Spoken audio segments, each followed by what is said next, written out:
Assalamualaikum warahmatullahi wabarakatuh. Selamat pagi anak-anakku semua. Semoga tetap sehat selalu, ya.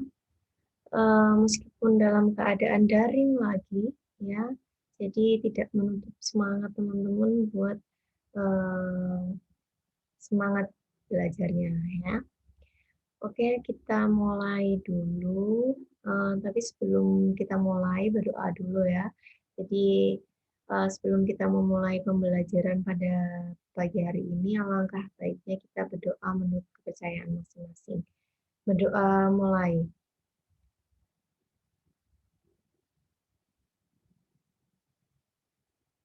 Berdoa selesai. Baik, saya lanjutkan.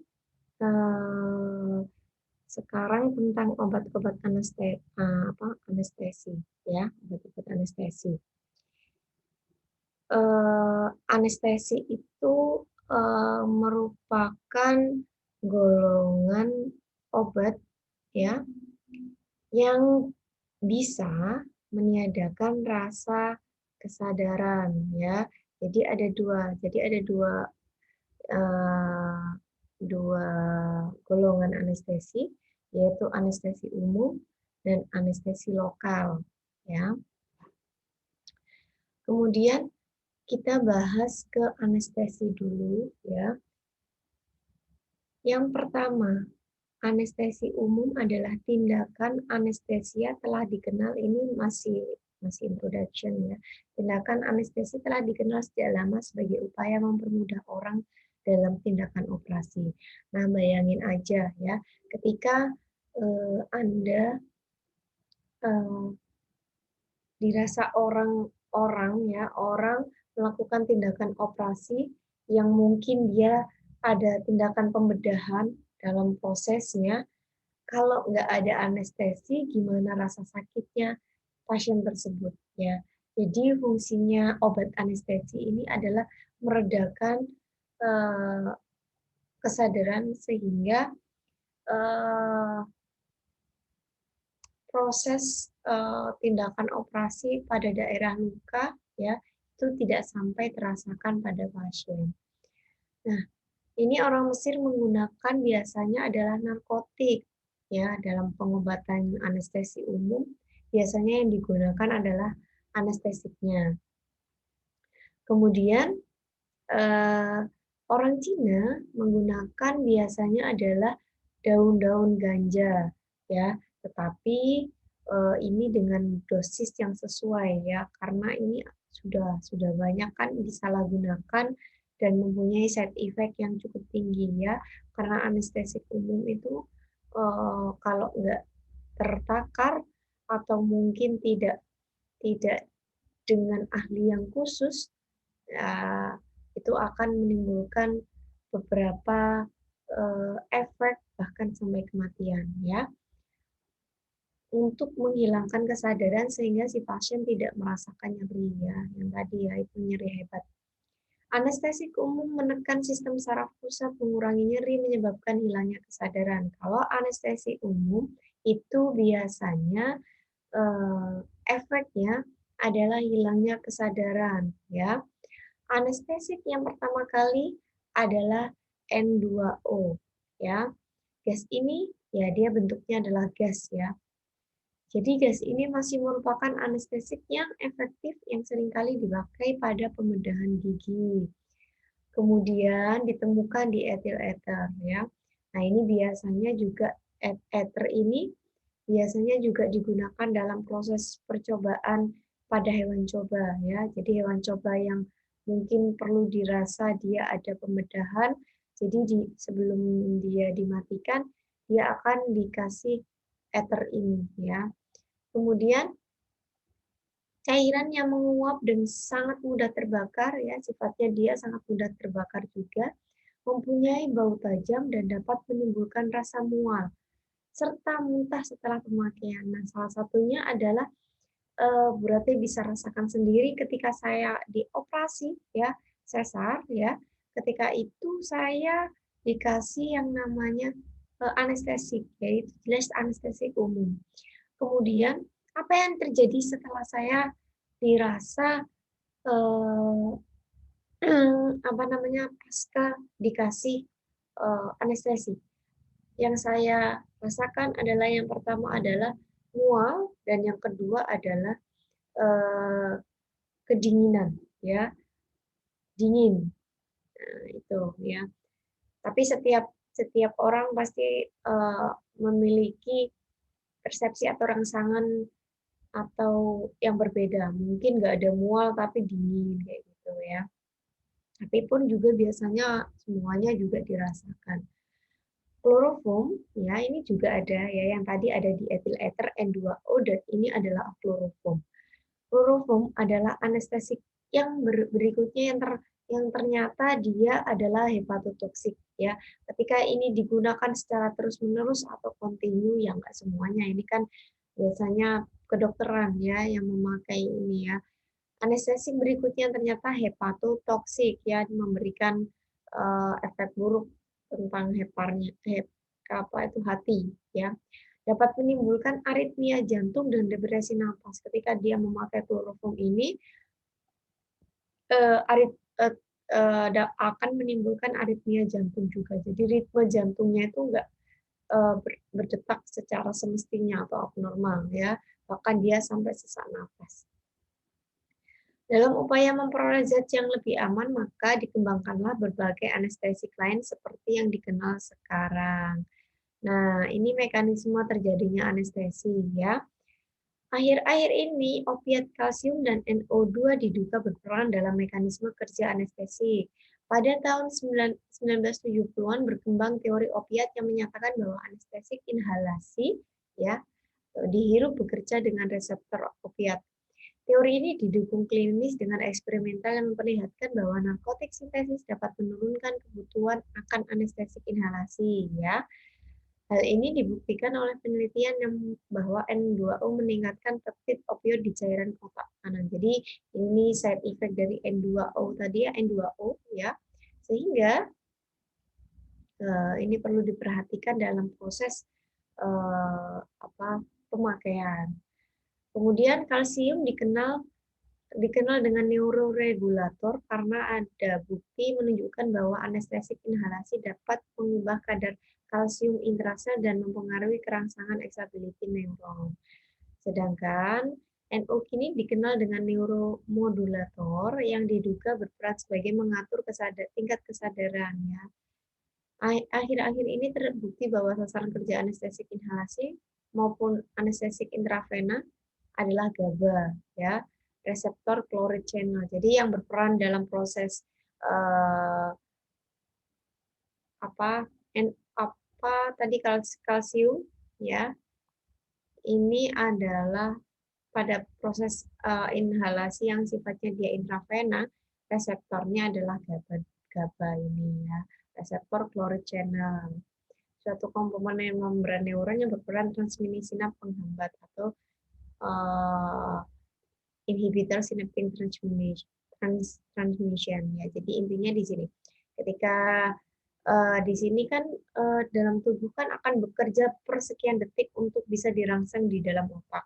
Nah, ketika ada si GABA ini, si reseptor penghantar ini, dia untuk apa dikasih obat ya, si GABA ini akan memberikan rangsangan yang waktunya dia persekian detik, dia akan masuk dalam dihambat ya, artinya rangsangan tersebut dihambat sampai menuju ke otaknya gitu ya. Kemudian jenis anestesik umumnya sejalan dengan penggunaan klinik dibedakan menjadi anestesi inhalasi dan anestesik intravena. Yang saya dulu rasakan pada saat saya pas operasi ya, saya bisa merasakan pada proses anestesik intravena. Jadi rangsangan tersebut di apa namanya benar-benar di anestesi ya, di anestesi separuh dan saya tidak bisa merasakan mulai posisi pinggang ke posisi kaki ujung ya. Jadi semuanya itu nggak bisa dirasakan ya atau dihambat. Dan itu anestesiknya jenisnya intravena. Walaupun demikian, secara tradisional anestesi umum dapat diberikan menggunakan berbagai sistem, ya, yaitu sistem tetes terbuka opal-opal yang disebut dengan open drop system. Kemudian tetes setengah terbuka semi open drop system, semi tertutup, ya, dan sebagainya. Terlepas dari cara penggunaannya, suatu anestesi ideal sebenarnya harus dapat memperlihatkan 3 efek utama atau yang disebut dengan trias anestesi. Efek hipnotiknya, efek analgesi, dan efek relaksasi. Jadi, eh, apa itu mekanisme kerja anestesi umum itu adalah 3 efek ini. Jadi, efek hipnotik atau ketika dia mulai nggak sadar, ya, terus analgesik, mengurangi rasa nyeri, kemudian baru ke proses relaksasi ototnya. Kemudian anestesi digunakan pada pembedahan maksud mencapai keadaan pingsan merintangi rasa nyeri, ya. Jadi diharapkan biasanya dia posisinya tidak sadar, ya, supaya bisa merintangi rasa nyeri ini analgesia. Kemudian memblokir reaksi refleks terhadap manipulasi pembedahan. Jadi intinya dia tidak merasakan hal itu sehingga yang disebut dengan menimbulkan relaksasi di dalam tubuh.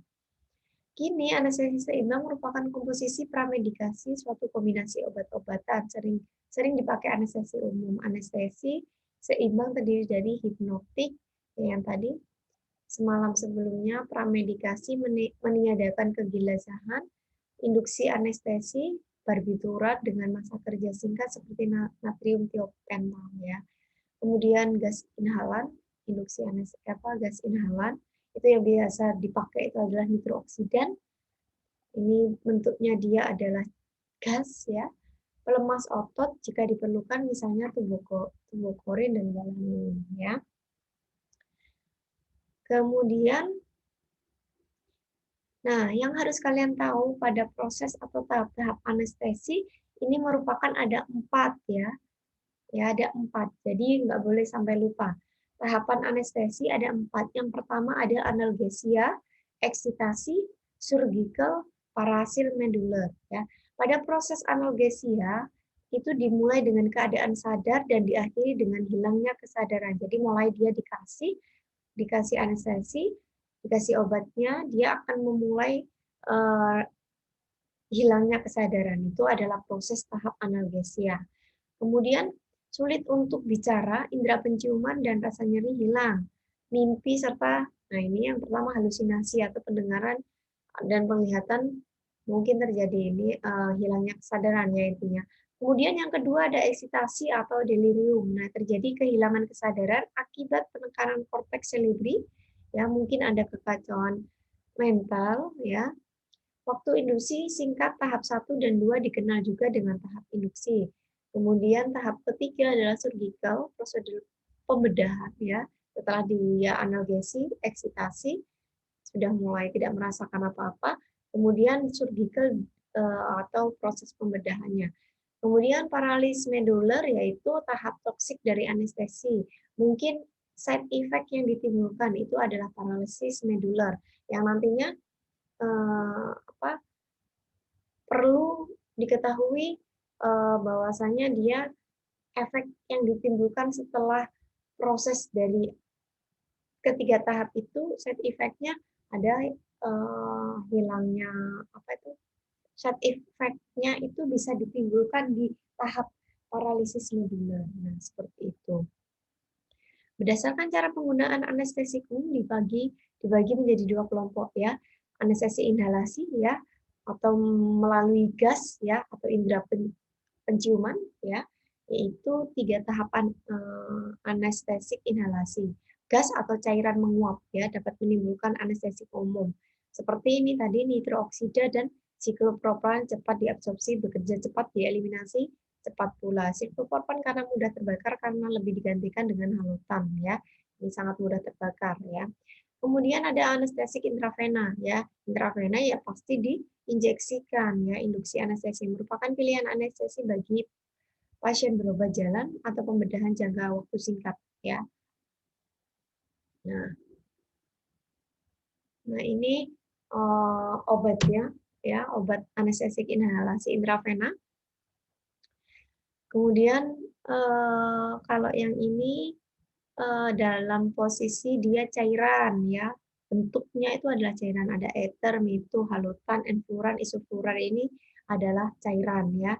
Bekerjanya ini lambat-lambat, halutan itu sangat cepat, ya. Enfluran juga cepat, isofluran juga cepat. Jadi ini sifatnya dia cairan, ya. Berarti dengan dihirup. Kemudian inhalasi bisa menggunakan nitruk oksida, gas gelap, dan siklopropan. Ini juga sangat sangat sangat cepat, ya. Nah, intravena ini N-atiopental, ketamin, etomidat, midazolam, propal, dan Ventolin. Nah, ini. Oke, ya. Jadi obat-obat ini harus tahu perbedaannya, bentuknya, ya, bentuknya dan cara dia bekerja, ya. Jadi ada cairan menguap, gas, sama intravena. Ini jenis obatnya, nioteopental, ketamin, etomidat, midazolam, propofol, Ventolin. Nah, ini biasanya dalam bentuk intravena, dia diinjeksikan di dalam tubuh, ya. Kayak gitu. Baik, berarti dari sini dulu segala bentuk pertanyaan. Nanti silahkan di WA dan jangan lupa masuk di Google Classroom ya untuk melaksanakan kewajiban, yaitu kalian harus eh, dikerjakan penugasannya tentang anestesik umum. Kayak gitu. Kita bertemu lagi dengan anestesik lokal, ya. Saya akhiri dulu sampai di sini. Eh, Semoga ilmunya bermanfaat, terjaga kesehatan, dan patuhi protokol kesehatan juga. Saya akhiri dulu. Wassalamualaikum warahmatullahi wabarakatuh.